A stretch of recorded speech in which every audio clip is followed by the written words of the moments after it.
Hi guys, welcome to ating custom vlog. So papakita natin itong Starex na kabitan natin ng wheelchair lift.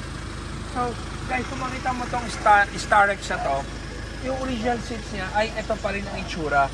Walang nabago. Pero kung titingnan nyo, itong ilalim ng Starex na to ay iba na ang iba na ang ilalim niya because of meron siyang mechanism ng wheelchair lift.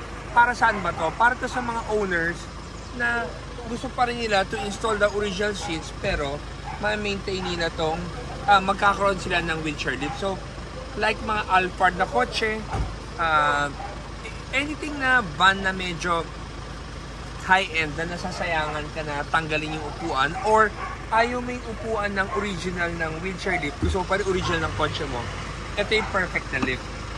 So papakita ko lang how it works. Pareho lang to sa mga ibang ginagawa natin pero sa ngayon, parami ang suppliers natin na nag-o-offer ng different types of wheelchair lift. Para lang sa market, iba-iba ang pwede nyo pagpilian. So, ito siya. Pagilid niya, sa side siya na pakaliwa. Pag side niya kaliwa, tsaka siya bababa. Again, my height is 5'10", sakto lang ako dito.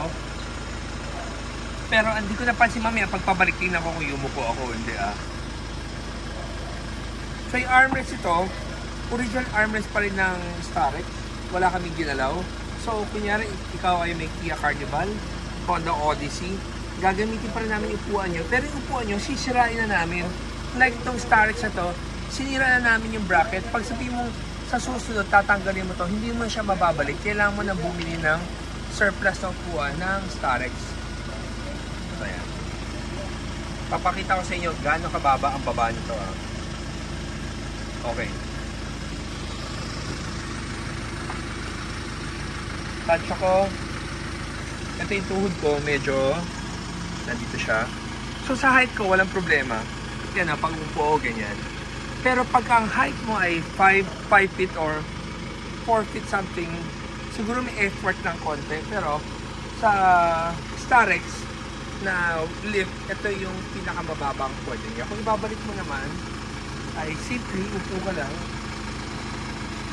Ang upo ko na may switch na angat ko. Pansin ko yung ulo ko ngayon, hindi ko na kanina ito pala, yung manual recline ng Starex, ito, nagagamit pa rin. So kung ano yung mechanism mo na manual ng original, same thing magagamit mo. So hindi ka na maninibago sa paggamit kasi yung normal everyday na ginagamit mo ay yun pa rin.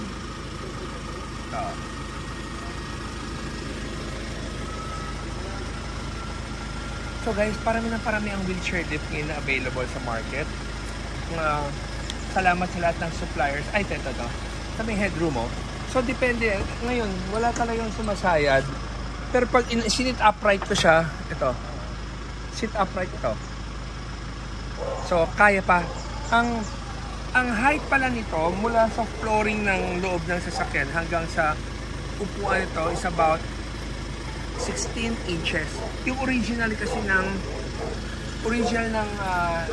Starex ay 15.5. So konting-konti lang yung difference niya. Kaya kung titingnan mo siya, mukha siyang urig na urig. Ito, mapapansin mas mataas siya ng konti ng 1 inch maybe compared doon, pero hindi siya gano'ng kalata. Tapos meron kaming holder dito.